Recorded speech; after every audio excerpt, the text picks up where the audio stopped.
I messed up on the zipper.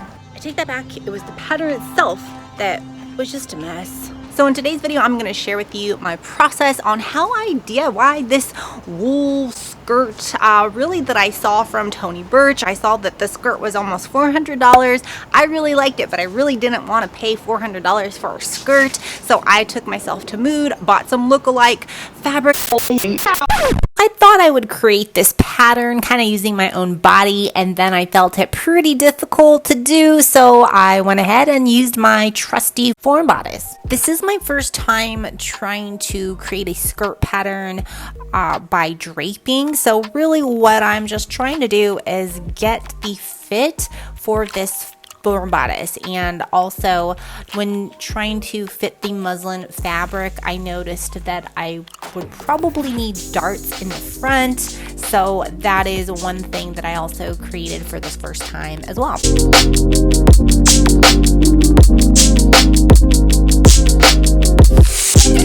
Once I felt my muslin had a pretty good fit, I went ahead, just used a pencil and drew in any lines where there were either creases or folds. So that would be in this case my darts, and then in the back of the skirt as well.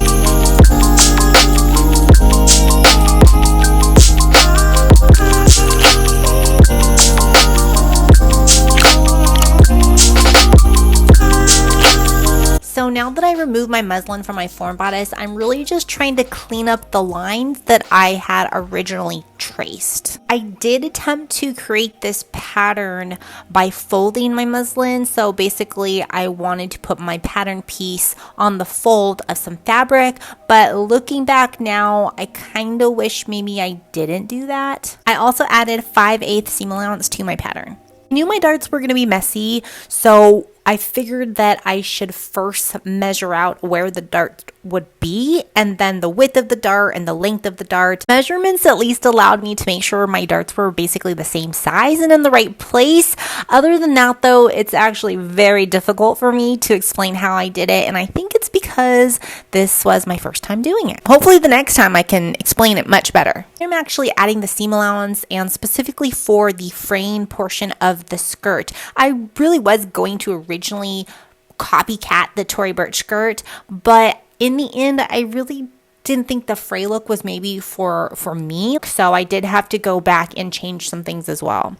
Here you can see my revised dart, and then I also put in notches throughout the skirt to help me make sure that everything just aligns up once I'm cutting out my fabric. Here's what it looked like when I put the muslin together, and I didn't put the zipper in the muslin, but I did try this on and it felt pretty good. So I thought at this point it would be okay to trace everything now down into a paper form. So I'm back and forth. I'm not sure really where I messed up on the back. I'm not sure if it's the pattern. I'm not sure if it's the zipper.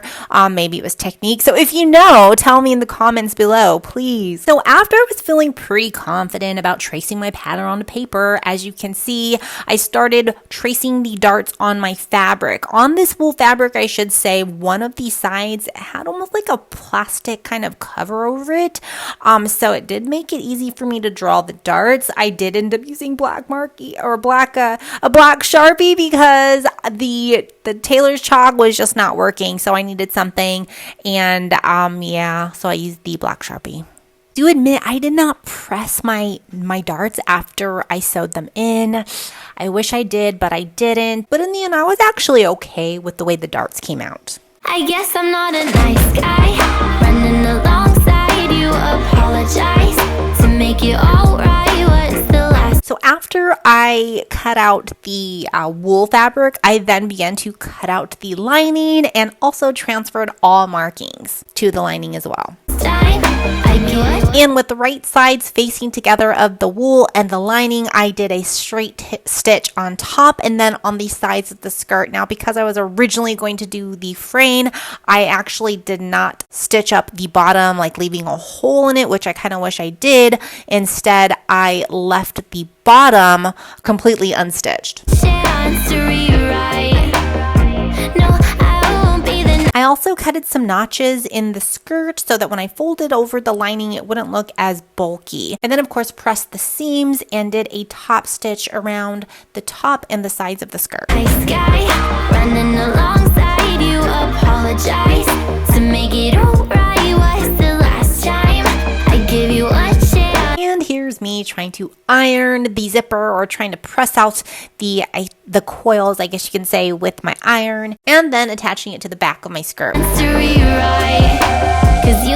So after I sewed in the zipper, then I attempted to stitch both sides of the fabric together, and I'm not sure if I should have done that or not, because as you will see, there's this big bulk behind the skirt.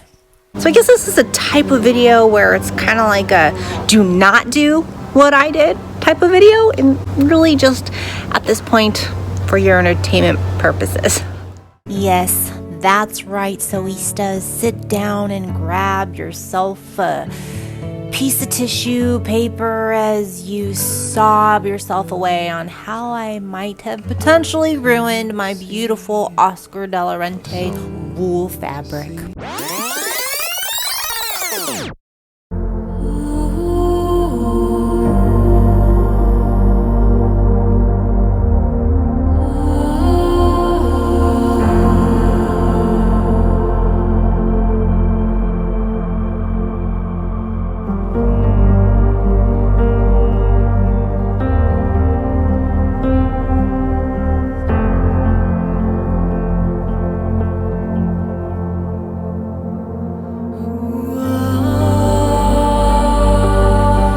So I think I can kind of just salvage what's left. I'm gonna try to fix this skirt. I feel like it still had a lot of potential. I feel like I was really close to getting it the way that I wanted.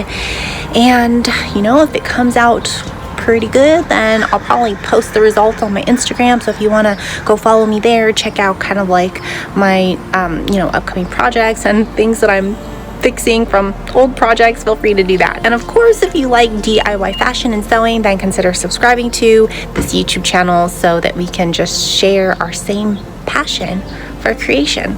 Bye guys, until the next post.